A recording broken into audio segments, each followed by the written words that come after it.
Olá, eu sou Bruno Souza, sou planejador financeiro pessoal em Belo Horizonte, Minas Gerais. Sou corretor de seguros e sou consultor de investimentos. Eu estou gravando esse vídeo ao convite de um grande amigo, que é o Paulo Marostica, que é planejador financeiro e contador em Recife. Ele pediu para eu gravar esse vídeo para falar de seguro de vida e previdência privada, que é uma área que eu tenho uma especialização dentro do tema de planejamento financeiro e a gente troca bastante informações entre eu e o Paulo como planejadores financeiros em cima desse tema. Então, em cima desse tema dentro de planejamento financeiro, que é seguros e previdência, que nós vamos focar esse vídeo de hoje. Ok? Primeiro, eu queria apresentar algumas considerações que eu tenho em relação a esse tema. Tá? Por quê? Porque eu vejo muito estudo sendo apresentado, muitos vídeos, muitas coisas sendo apresentadas em relação a seguro de vida e previdência, e muitas vezes eu sinto que ele não trata o cerne da questão, ele não trata com mais profundidade e trata de uma forma um pouco superficial. Então, para apresentar assim, de uma forma didática o que eu acho interessante a gente discorrer hoje em cima desse tema, eu quero primeiro trazer uma reflexão, ok? Então, vamos lá, uma pessoa doente, ela precisa diminuir febre? Essa é uma pergunta. Uma pessoa que está doente, ela precisa diminuir febre? Então, se uma pessoa está com febre, ela pode tomar uma aspirina ou um paracetamol, uma Novalgina. Ok. Se o objetivo é baixar a febre, tanto faz. Se o objetivo é baixar a febre, tanto faz. Porque tanto uma Novalgina quanto uma aspirina tem um poder de abaixar a febre e tirar a dor daquela pessoa que está doente. Mas, agora que vem, se essa pessoa estiver com dengue, a história muda. Tá? Então, não sei, talvez alguém não tenha essa informação, mas é bom até ter. Tá? Uma pessoa com suspeita de dengue, ela não pode tomar aspirina. Ah, mas ela está com dor e ela está com febre. E a aspirina é um remédio que baixa a dor e abaixa a febre. Mas não pode. Porque o efeito colateral que aquela substância faz naquela situação específica é mais maléfico do que benéfico. Então, eu queria colocar isso de pano de fundo para a gente começar a discorrer hoje sobre seguros e previdência. Porque existe um time que são os defensores de seguro e previdência, e existe um time que são os contrários, os opositores. Por que isso acontece? Por que existem defensores e opositores? E também tentar entender qual é a intenção de defensores e opositores. O nosso sistema financeiro ele é baseado muito num sistema comercial, e nesse sistema comercial existem muitos interesses, que a gente chama de conflito de interesse, onde que aquela pessoa que teoricamente deveria estar orientando, ela é comissionada para vender um produto. Então nós vemos que pessoas ligadas, dentro do sistema financeiro, ligadas a produtos não seguro, são contrários aos produtos de seguro. E as pessoas ligadas a seguro são favoráveis aos produtos de seguro. Talvez porque tenham mais conhecimento sobre seguro e sabem o benefício que ele apresenta, ou apenas porque é a fonte de renda dela e é onde que ela consegue ganhar dinheiro. Então, a primeira coisa que a gente tem que lidar quando a gente fala de seguros é que são produtos que precisam ter uma utilidade. Então eu costumo dizer o seguinte: quando você entra numa farmácia, não existe remédio ruim. Tá? Porque se existe uma indústria fabricando e uma farmácia comprando para revender, entende-se que tem uma utilidade, que ele é bom em determinadas situações. Mas, se você entrar numa farmácia sem orientação do que você precisa para restabelecer sua saúde, a automedicação é extremamente perigosa. E é aí que eu gostaria de chamar bastante atenção sobre a utilização de produtos de seguro sem uma orientação profissional. Tá? Por quê? Porque achar que é bom ou achar que é ruim não resolve o problema. Experimentar é extremamente perigoso. Eu vou experimentar tal produto para ver se é bom. É extremamente perigoso. Por quê? São produtos que eles são caros. tá? Eles comprometem muito as nossas finanças, porque ele normalmente não é um produto de uma compra única, ele é uma compra recorrente, que gera na gente uma sensação de gastar pouco, porque o valor da parcela é pequenininho, mas quando você lança aquilo ao longo do tempo, inclusive com as correções de valores que os seguros sofrem, pode ser muito maléfico. Então, qual que é sempre a minha orientação? Tá? É buscar uma orientação isenta e buscar primeiro traçar um diagnóstico para depois buscar uma solução. Então, vamos buscar o foco. Tá? Uma pessoa com dengue, ela precisa baixar a febre? Sim. Mas não se resume a isso. Uma vida financeira de um indivíduo e da sua família, ele precisa ter rentabilidade no sistema financeiro? Sim. Mas não se resume a isso. O que é, então, que se resume uma vida financeira de uma família? A gente vai para o cerne da questão. A gente tem que lidar com fluxo de caixa. Aí que reside toda a decisão em cima de planejamento financeiro. Fluxo de caixa. Qualquer planejador financeiro em qualquer lugar do mundo, antes dele orientar qualquer cliente, ele vai primeiro fazer um retrato do fluxo de caixa daquele cliente. Fluxo de caixa, então, o que é? Nada mais é do que quantidade de dinheiro que entra, quantidade de dinheiro que sai em determinado período. E aí a gente traz um novo conceito. O que é o fluxo de caixa saudável e o que seria um fluxo de caixa, então, doente, que seria o contrário do saudável.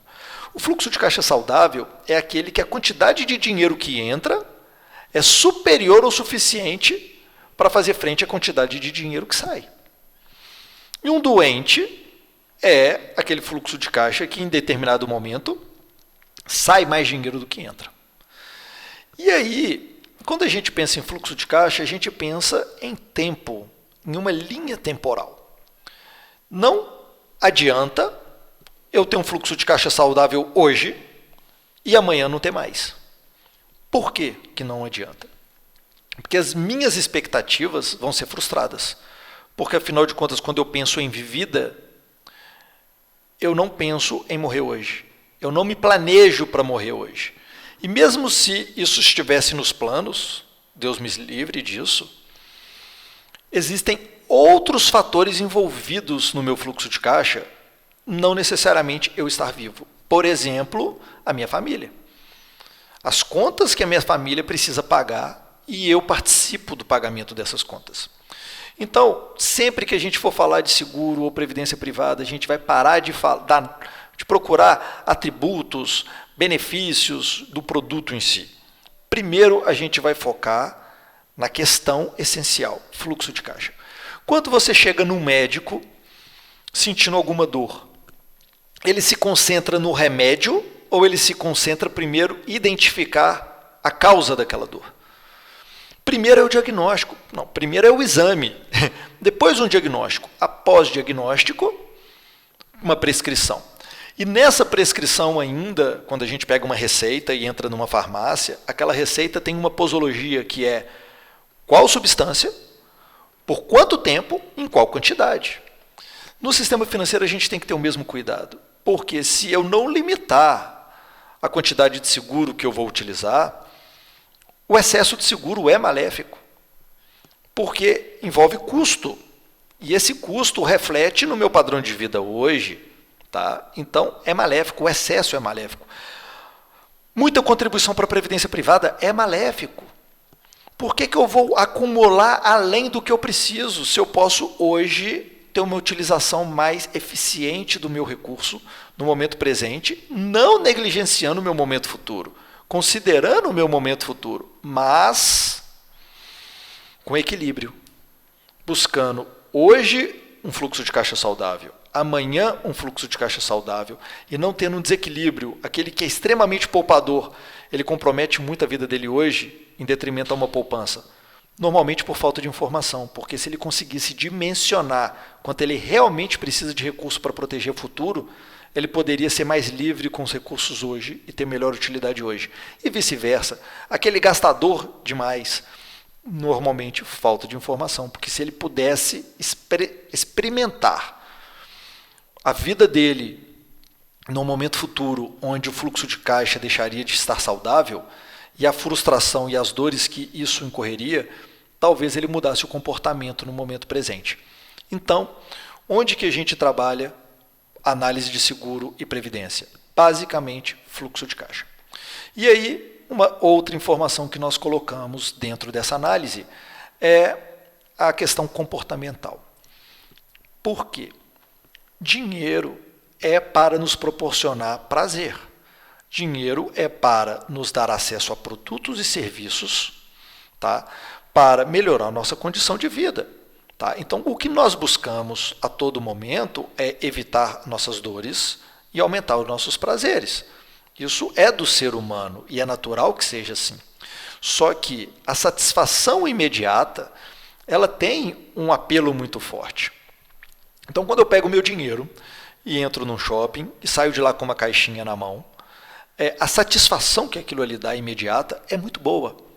Quando eu vou para uma festa, quando eu viajo, quando eu gasto meu dinheiro, trazendo satisfação imediata, aquilo é muito bom. Tá? E onde que então mora o grande problema emocional em relação aos produtos de segurança e previdência? É a falta da experiência da satisfação imediata. E aí, o movimento das pessoas em direção a buscar estratégias de seguro e previdência é aquém do que normalmente é o indicado, por falta da satisfação imediata. Só que isso é uma questão emocional. Então, o que a gente tenta trazer dentro do tema de planejamento financeiro? É parar alguns momentos da nossa vida, alguns minutos, porque a gente não gosta de falar de coisa chata o tempo inteiro, né? A gente busca satisfação, mas em alguns momentos é bom a gente parar, esfriar a cabeça e falar de coisas chatas e lidar de uma forma racional. Tá? Por quê? Eu preciso que o meu fluxo de caixa seja saudável hoje, sim, porque isso me traz satisfação e me evita dor.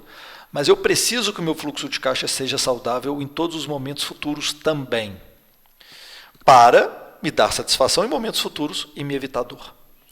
Então, eu preciso ser racional e definir um plano de como que eu vou conseguir proporcionar isso. E no fluxo de caixa, que eu falei, nós temos, então, receitas e despesas. E o saudável é ter mais entrada do que saída de dinheiro em determinado período. Existem fatores, eventos previsíveis e imprevisíveis que podem desbalancear esse equilíbrio. Vou dar um exemplo. Um problema de saúde.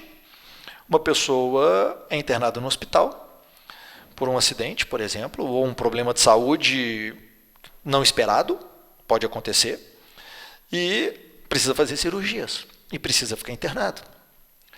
E o custo dessa cirurgia e dessa internação, às vezes, pode ser muito alto.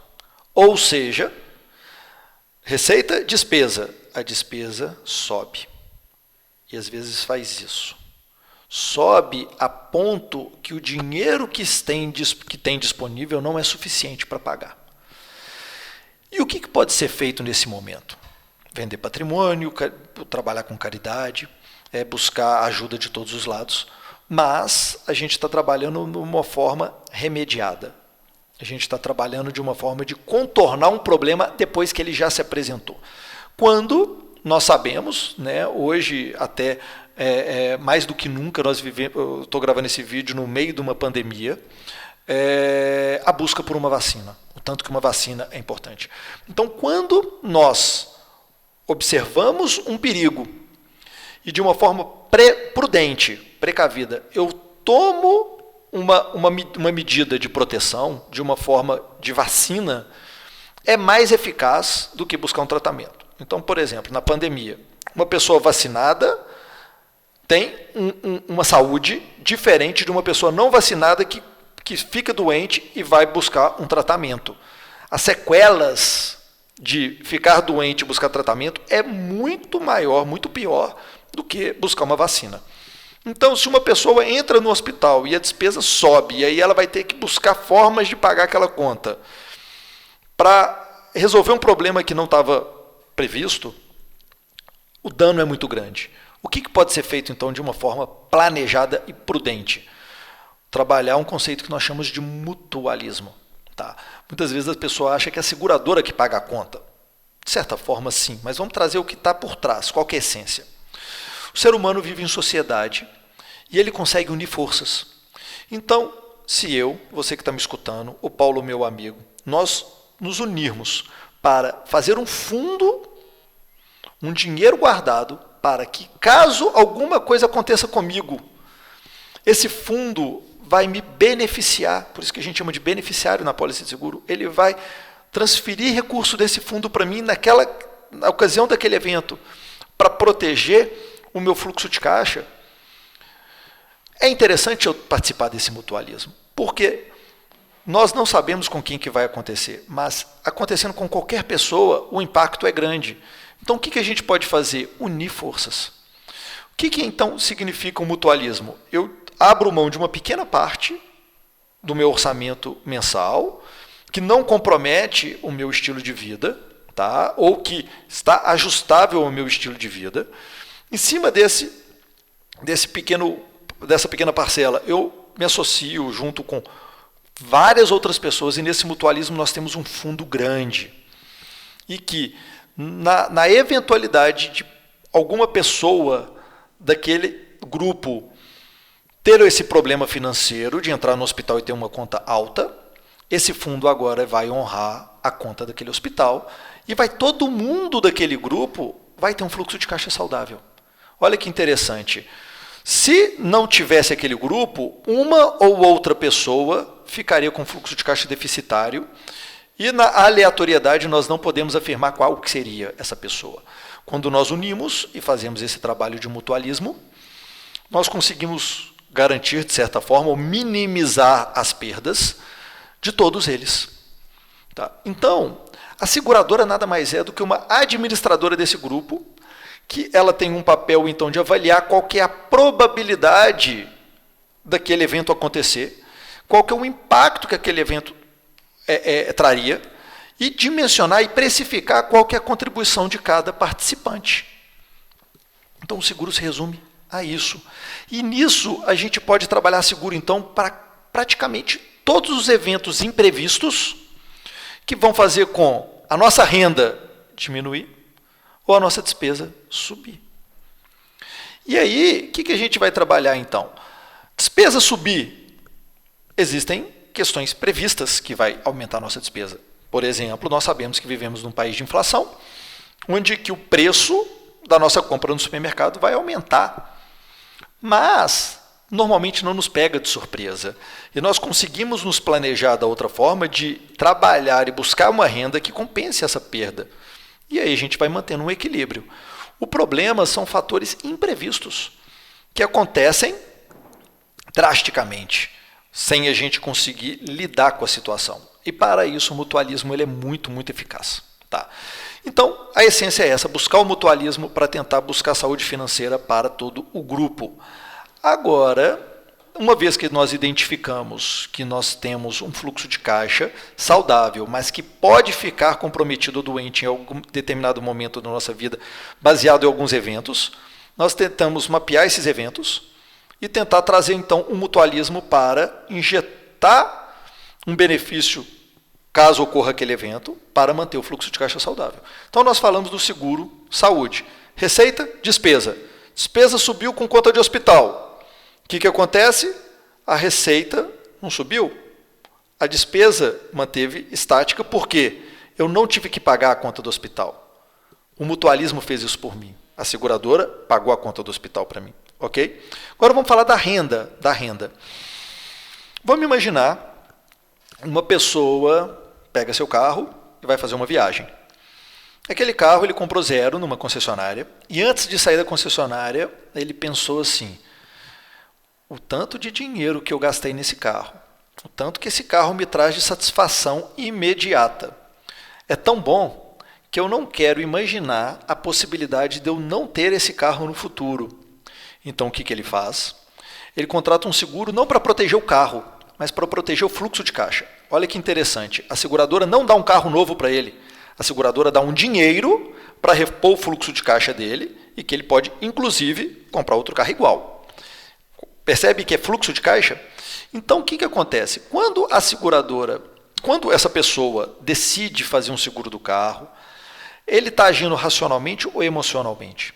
Normalmente é emocional. Ele tem medo de perder a satisfação que aquele carro proporciona para ele. E nesse medo, ele age transferindo o risco para uma seguradora que tem um trabalho de mutualismo. Ok? Essa pessoa priorizou que vai fazer o seguro do carro e ela sai para viajar e sofre um acidente. Nesse acidente, ela fica aleijada. O carro dá uma perda total. Esse carro valia, vamos dizer, 100 mil reais. A seguradora indeniza essa pessoa no valor de referência daquele carro, 100 mil reais. Ela pode comprar outro carro, tá? Mas agora ela está aleijada, nem dirigir mais ela pode. Num evento desse, ela deveria ter transferido esse risco do carro para a seguradora? Sim, 100 mil reais não é desprezível, mas vamos falar agora do impacto no fluxo de caixa dessa família, desse indivíduo. Receita, despesa. A despesa vai sumir pelo fato dele ter ficado acidentado? Sumir não, às vezes ela aumenta, porque agora vai carecer de alguns cuidados. E a receita? E o tanto que essa pessoa ganhava de dinheiro fruto do esforço laboral, do trabalho, vem para cá. Isso pode gerar, então, o quê? Um fluxo de caixa doente. E aí, o impacto desse fluxo de caixa doente pode ser permanente. Para essa situação, voltando à nossa análise, se esse indivíduo pudesse priorizar qual risco ele deveria terceirizar ou transferir para uma seguradora, deveria ter sido o risco dos 100 mil reais do carro ou o risco de não ter renda futura. Imagine que essa pessoa ganhe 10 mil por mês. Se essa pessoa ganha 10 mil por mês, vamos imaginar que ela tem um benefício de 5 mil do sistema público. Estou falando assim, valores redondos, tá? Não vamos entrar em detalhes. 5 mil do sistema público. Significa que da noite para o dia, a renda dela caiu para metade. Ela deixou de ter 10 mil para ter 5 mil. Ok? Qual que é o impacto disso no fluxo de caixa? Vou pegar aqui uma calculadora para a gente fazer uma continha de padaria, sem juros compostos, só para facilitar o nosso raciocínio. Ok? Imagine que essa pessoa tem 35 anos e pretende trabalhar até os 65. Tá? Nós estamos falando de 30 anos. Ok? Vezes 12, eu estou dizendo que são 360 meses. Se o impacto de perda do fluxo de caixa é de 5 mil por mês, vezes 5 mil, nós estamos falando de quase 2 milhões de reais, 1 milhão e 800 mil reais. Então, quando a gente decide transferir um risco, é para proteger o nosso fluxo de caixa. Não é para nos dar uma sensação de prazer. Não é para dar uma sensação de satisfação imediata. Porque fazer o seguro do carro saindo da concessionária traz uma satisfação imediata? Traz. E às vezes a gente prioriza fazer o seguro do carro, mas a gente não prioriza fazer o seguro da nossa renda. Mas nesse evento especificamente, o impacto da perda de renda é muito superior ao impacto da perda do veículo, que passa a ser irrisório dentro do tamanho do problema. E aí, uma coisa bem interessante quando a gente fala de seguro é que existe um paradoxo na contratação de seguro, uma coisa bem interessante. Normalmente o preço das coisas, o preço do seguro deveria, vamos dizer assim, numa situação normal, seguir essa lógica, que é o quê? O preço é baseado em demanda. Se você vai numa feira ou no mercado de ações, o preço de uma ação tem a ver com força vendedora, força compradora, oferta e demanda. No seguro, quando nós somos jovens, é o momento que nós precisamos mais proteger renda. Vamos lá na nossa analogia. Eu considerei uma pessoa que tinha 30 anos para promover renda futuro. Eu multipliquei 30 por 12 e deu 360 meses. Vezes 5 deu 1 milhão e 800. Agora vamos imaginar uma pessoa 20 anos mais velha. Ela não tem mais 35, ela tem 55. Faltam 10 anos. 10 anos vezes 12, 120.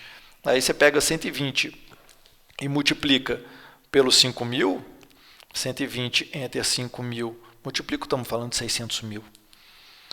o impacto seria muito menor. Então você imagina o seguinte, a pessoa jovem, o impacto na vida dela é maior do que a pessoa mais velha. Agora vamos falar do preço. Então, teoricamente, a pessoa jovem deveria buscar mais seguro do que a pessoa mais velha. E, na lógica de precificação, o custo do seguro para o mais jovem deveria ser mais alto, porque ele busca mais. Mas não é essa a lógica no seguro. O seguro ele trabalha com possibilidade e probabilidade. A possibilidade é o evento ser imprevisto e ele poder ocorrer. Isso faz com que exista um contrato de seguro, ponto final. O custo do seguro não tem a ver com a possibilidade, tem a ver com a probabilidade. Então, um jovem morrer é muito mais remoto do que um idoso morrer. Então, mesmo lidando com situações de perda de renda, para o jovem não é caro transferir esse risco. Então, o impacto pode ser muito alto, mas transferir o risco não é tão alto. Tá? Outra situação, um seguro de veículos às vezes tem fraudes, as pessoas propositalmente estragam o carro para receber um benefício. Seguro de vida é muito mais difícil acontecer isso, um seguro de invalidez, a pessoa se automutilar para receber um benefício é muito mais difícil de ocorrer. Então, existem menos fraude.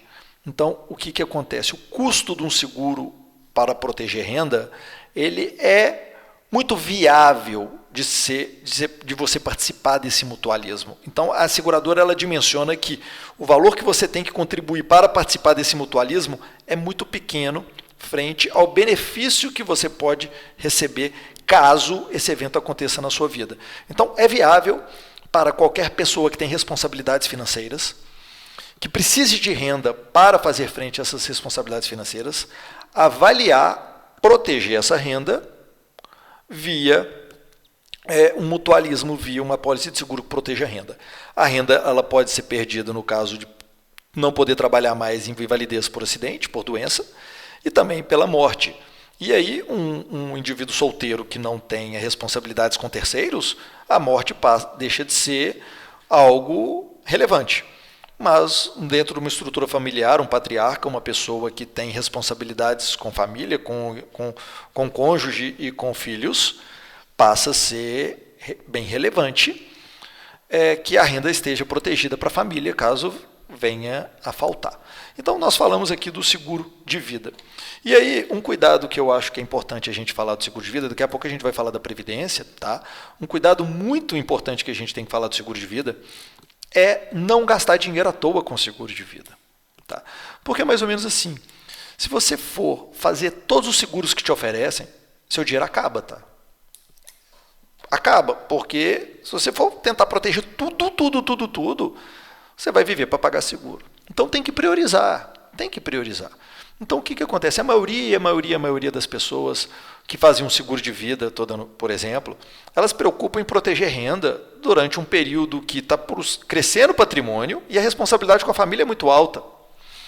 Então qual que é o critério, uma dica que eu dou aqui? Ter um critério de definir o tempo que você vai ter esse seguro. Porque, pela emoção, uma pessoa fala assim, agora que eu já paguei esse seguro tanto tempo, eu vou continuar pagando. Só que o seguro, por quanto mais tempo você paga ele, mais caro ele fica. Então, se eu tenho, por exemplo, eu tenho 39 anos, eu tenho uma estrutura familiar que eu preciso proporcionar renda para minha casa, fatalmente, pelos próximos 20, 25 anos. Então, vamos imaginar 20 anos, se eu tenho 39 e proporciono renda para minha família até os 59, 59 é uma idade que está abaixo da estatística de morte de um homem brasileiro. Então, o custo desse seguro não é exorbitante, é razoável. Quanto mais jovem eu for, mais barato vai ser. Quanto mais velho eu for, mais caro ele vai ser. Então, o que eu tento fazer? Balancear que à medida que o meu patrimônio for crescendo e à medida que a minha responsabilidade com a minha família for diminuindo, do ponto de vista de pagar a renda para eles, eu ia ajustando o meu seguro de vida para diminuir o capital segurado na medida que o tempo vai passando e definir uma vigência para não ter seguro a vida toda. Tá? Aqui tem um raciocínio interessante. Quando a gente está viajando de avião e vem a aeromoça e faz aquelas apresentações de segurança, ela fala para a gente primeiro colocar a máscara na gente, para depois colocar na criança. E uma coisa que nós vemos acontecer muito pela emoção é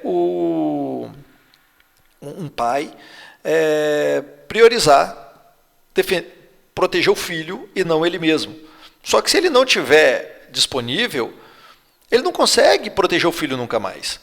Então, a gente vê às vezes uma pessoa fazer um plano de acumulação de previdência para um filho e não tem um seguro de vida.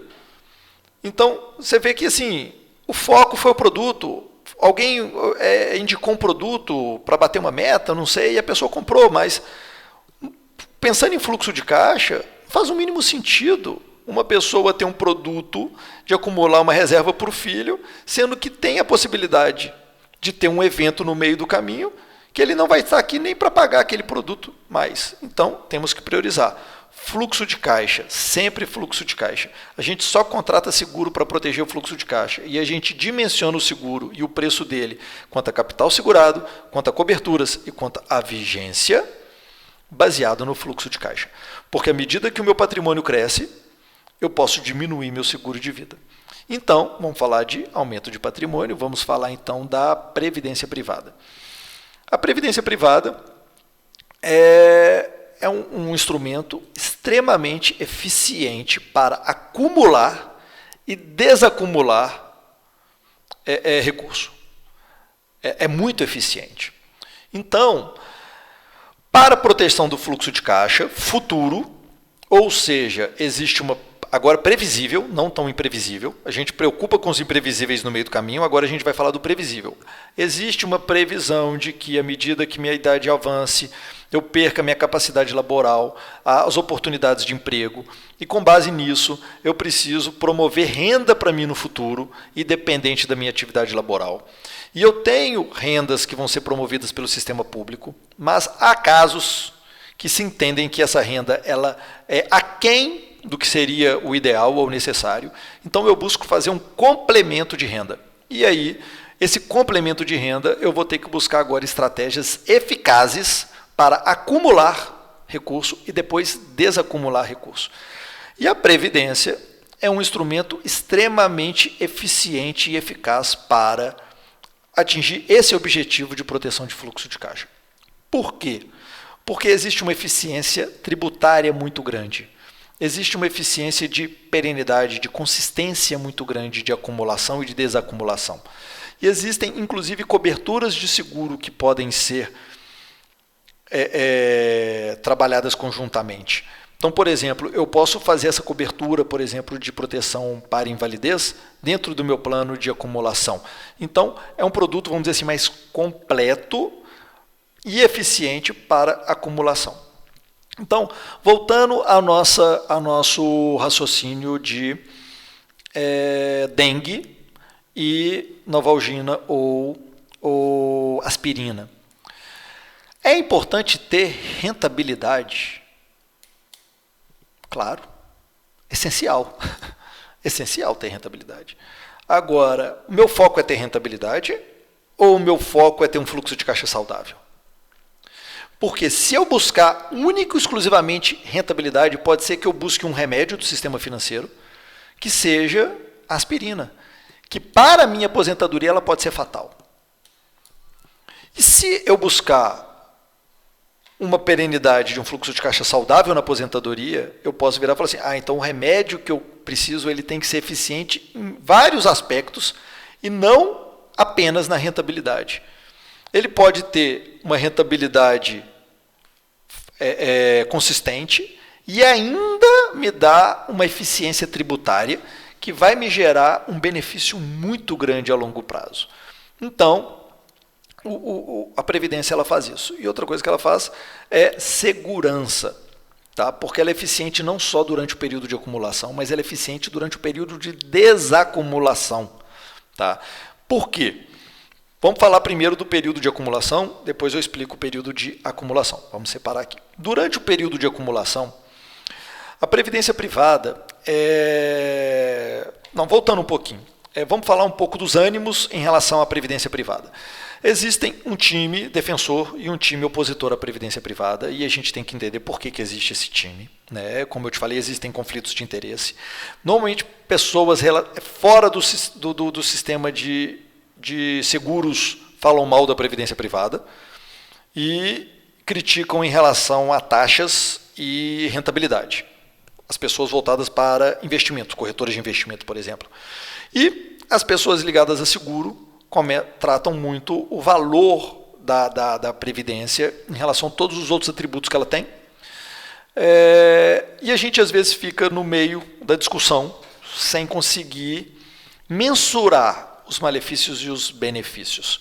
Então vamos tentar desmistificar isso aqui. Os malefícios da previdência privada durante muitos anos foi baixa rentabilidade.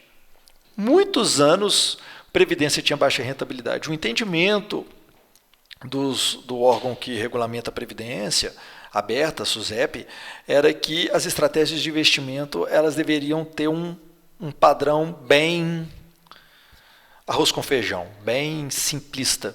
Tá? E isso proporcionava retornos aquém. Tá? E não só pelo fato de ser simplista, porque em momentos da nossa economia que as taxas de juros eram bem elevadas, ser simplista não era problema, conseguir uma boa rentabilidade.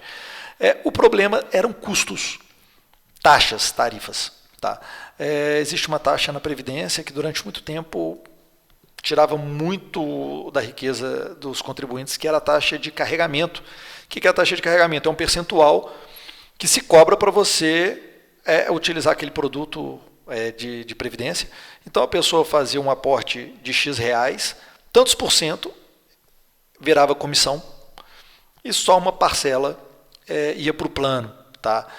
E a taxa de carregamento é extremamente importante, extremamente representativa. Né? Existem planos de acumulação no Brasil hoje, atual, que chegam a cobrar 30% de carregamento. É impossível você conseguir acumular um recurso deixando esse tanto de comissão. Impossível, impossível. Tá? Mas existe os produtos, eu estou falando assim, a parte ruim. Tá? Agora, existem produtos hoje zero de carregamento. Então não tem como generalizar. É igual eu falo, você entrou dentro de uma farmácia, existem centenas de remédios, cada um com a sua utilidade. Tá? E tem alguns que a utilidade é bem específica. Esses com 30% de carregamento, a utilidade é muito específica. Não é para ser utilizada por qualquer um. Tá? Então é muito comum a gente ver pessoas trabalhar planos de seguro de vida resgatável como se fosse previdência e esconder esse aspecto negativo, que é uma taxa de carregamento fora da realidade. Porque um seguro de vida vitalício, a utilidade dele é um planejamento sucessório para lidar com grandes fortunas, que é totalmente diferente de proteção de renda e totalmente diferente de proteger fluxo de caixa na velhice. É um produto muito específico. E, às vezes, a gente vê de uma forma generalizada pessoas, sem saber, aceitando pagar 30% para acumular recursos. Tá? Então, primeiro aspecto, fugir da taxa de carregamento. De uns 2, 3 anos para cá, houve uma mudança na indústria de previdência muito significativa. Um grande banco, tá, ele começou a fazer uma campanha na televisão, que ele abriu mão da taxa de carregamento. Aqui a gente não vai falar nome das instituições financeiras, mas é um grande banco, tá, que faz propaganda em televisão. Isso fez um movimento muito saudável, mas muito saudável. O que aconteceu? Outros bancos grandes abriram mão da taxa de carregamento. Concorrência é algo que nós buscamos para o Brasil, no sistema financeiro, essa concorrência, que ainda é muito concentrada quando a gente fala de bancos, mas do aspecto de seguro há uma concorrência. Tá? E aí as seguradoras independentes também abriram mão dessa taxa de carregamento. Então, a questão do custo abusivo das seguradoras hoje não tem mais produtos de previdência. Tá? Não estou falando de seguros resgatáveis. Tá? Produtos de previdência. Quando você busca um especialista, você tenta sair do generalista. Então, as pessoas estavam acostumadas com a baixa rentabilidade de produtos de bancos comerciais, de previdência de bancos comerciais, que tinham estratégias de investimento bem simplistas. Mas aí começou a crescer a desbancarização e os melhores gestores do Brasil, que cuidavam de grandes fortunas, começaram a disponibilizar estratégias deles de investimento via previdência privada, utilizando normalmente as seguradoras independentes de banco. Então, as grandes seguradoras, que têm uma estrutura financeira robusta, com muita segurança, se associaram, que tem muita inteligência financeira, se associaram a grandes gestores de investimento, com estratégias agora elaboradíssimas, estratégias ímpar, tá? Que grandes investidores utilizam, agora é acessível de uma forma acessível, essa que é a palavra, de uma forma acessível a um contribuinte de previdência privada. A pessoa com R$1.000 por mês, ela tem acesso, às vezes, a estratégias de investimento que há pouco tempo atrás, falo pouco tempo mesmo, 5 anos atrás, era exclusividade de bilionários. Então, previdência privada, hoje você não tem mais aquele mito de baixo retorno. Tá? Então, custo comercial foi reduzido e o retorno foi potencializado. Então, como agora eu vou escolher utilizar ou não uma previdência privada? Sendo que o custo está semelhante e a rentabilidade também. A minha escolha para a previdência privada agora é uma questão tributária. Tá? Então, a previdência privada ela é melhor ou pior do aspecto tributário? Não é melhor nem pior, ela é diferente. Por quê? Quando a gente fala de imposto de renda, nós falamos de fato gerador, nós falamos de base de cálculo, nós falamos de responsabilidade de recolhimento, nós falamos de alíquota. E quando nós falamos de alíquota, nós falamos de recolhimento definitivo ou recolhimento ajustável. Então, esse entendimento que é importante a gente observar na previdência privada, porque ele não é melhor nem pior, ele é diferente. Tá? Então, quando eu faço um investimento via banco ou via corretoras de investimento, a minha alíquota de imposto de renda ali ela é definitiva, ela é recolhida na fonte, ponto final. Na Previdência existe, não vou ser categórico que é só isso, existe possibilidade da alíquota ser ajustável. Então, para aquela pessoa que a alíquota efetiva do imposto de renda é baixa, o que é melhor? Eu estar definitivo lá no banco ou na corretora, ou embrulhar a minha estratégia de investimento num produto de previdência privada e utilizar minha alíquota efetiva baixa ou até isenta nos ganhos de capitais dos meus investimentos. Então, tem como bolar estratégias dessa forma. Tá? Outra situação que pode ser utilizada, que é muito benéfico na previdência privada, é porque nós vivemos num país de inflação, e não só por isso, mas isso aumenta o benefício, tá? Que é uma situação de diferir impostos. Então, o que acontece? Se eu tenho um investimento via corretoras, via bancos, numa estratégia de investimento, num fundo de investimento, a maioria desses fundos tem um recolhimento de imposto de renda semestral, que nós chamamos de come-cotas. Ou seja, periodicamente é feita uma leitura de quanto que aquele patrimônio evoluiu e é descontado na fonte, antecipadamente, o imposto de renda. Então é como se eu estivesse acelerando com freio de mão puxado, vamos dizer assim. Na Previdência eu tenho, às vezes, a mesma estratégia de investimento, a mesma, e eu posso utilizar ela sem freio de mão, diferimento. Enquanto eu não resgatar, eu não pago imposto. Isso eu estou falando de algumas dezenas de anos. Então imagina, se eu tenho um plano de aposentadoria, que eu tenho 39 anos, e ele é para me proteger renda até meus 95, por exemplo, aquela parcela que eu resgatar aos meus 94 anos vai receber tributação só naquele momento. Isso é muito, muito, muito representativo, porque às vezes a pessoa tem uma ideia, eu tenho 55 até 65 anos, estou falando só de 10 anos, não.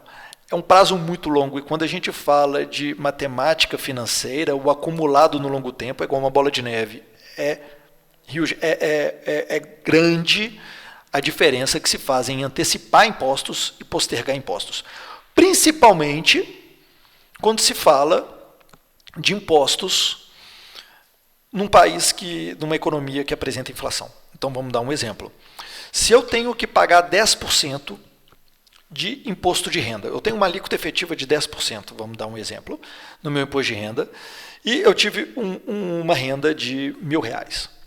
Eu tenho que pagar, então, R$100 em cima daquela renda, ok? Se eu prendo no tempo essa renda de R$ 1.000 e coloco um diferimento para eu ter que pagar daqui 20 anos. Eu pagar 10% de R$ 1.000 continua sendo R$ 100, concorda? Mas eu pagar R$ 100 hoje é totalmente diferente de eu pagar R$ 100 daqui 20 anos. Totalmente diferente. Por quê?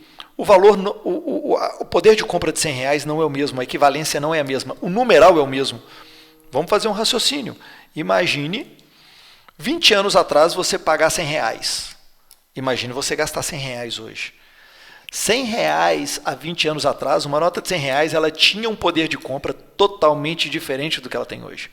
Então, atrasar impostos na previdência privada é muito eficiente do ponto de vista financeiro, em poder de compra, fluxo de caixa. Lembra? Fluxo de caixa. Então, acumular dinheiro numa previdência privada é muito eficiente do ponto de vista tributário, desde que tenha entendimento de como que funciona o diferimento, a alíquota definitiva ou ajustável e a busca por redução de alíquota. Porque na Previdência você pode ter estratégias com isenção de imposto de renda, você pode ter estratégias buscando uma alíquota de 10% com diferimento para pagar lá no futuro, enquanto, em contrapartida, o par comparável de estratégia de investimento no momento presente seria uma alíquota de 15% com recolhimentos semestrais. Então, a escolha por uma previdência privada envolve uma escolha tributária. Só que é bom ou ruim, é isso que eu queria dizer. Depende da estratégia. Quando eu busco uma redução de alíquota definitiva, eu tenho que trabalhar no longo prazo. Porque como que funciona a alíquota do ganho de capital de um investimento em corretoras ou banco? A alíquota começa com 22,5%, diminui para 20%, 17,5% e depois de 2 anos apenas, 15%. E na previdência privada, ela começa 35% e a cada 2 anos ela reduz 5%. E só depois de 10 anos ela alcança 10%. Então, quando eu tenho clareza do meu fluxo de caixa, eu sei de quanto de dinheiro que eu preciso em menos de 10 anos. E esse dinheiro eu não vou colocar na Previdência no modelo definitivo de alíquota, de recolhimento definitivo. Eu vou colocar em outro instrumento. Agora, se eu tenho projetos de proteger meu fluxo de caixa para horizontes além de 10 anos, é muito interessante eu buscar o diferimento, que é postergar o pagamento, e a redução de alíquota.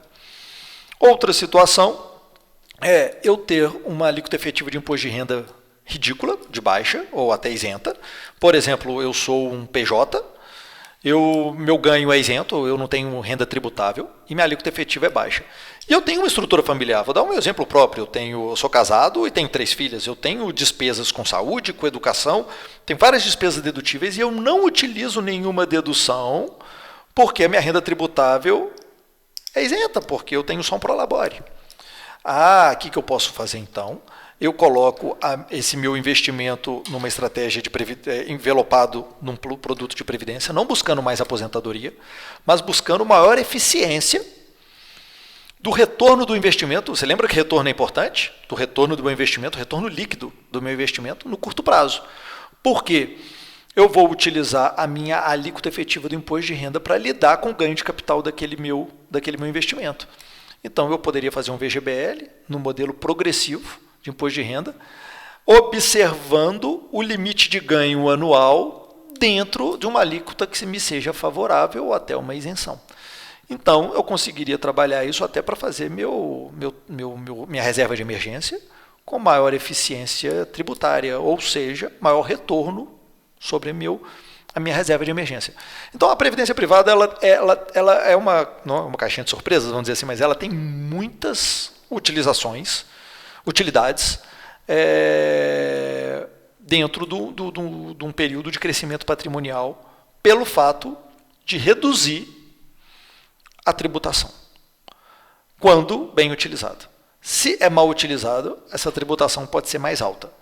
E aí o apelo que eu faço, normalmente para profissionais que lidam com tributos ou seguros, é ter maior compreensão de como utilizar essas estratégias para justamente conseguir orientar o cliente para que ele tenha um resultado melhor. porque diariamente eu vejo pessoas utilizando estratégias de forma equivocada e tendo um resultado, inclusive, pior do que teria não utilizando. Tá?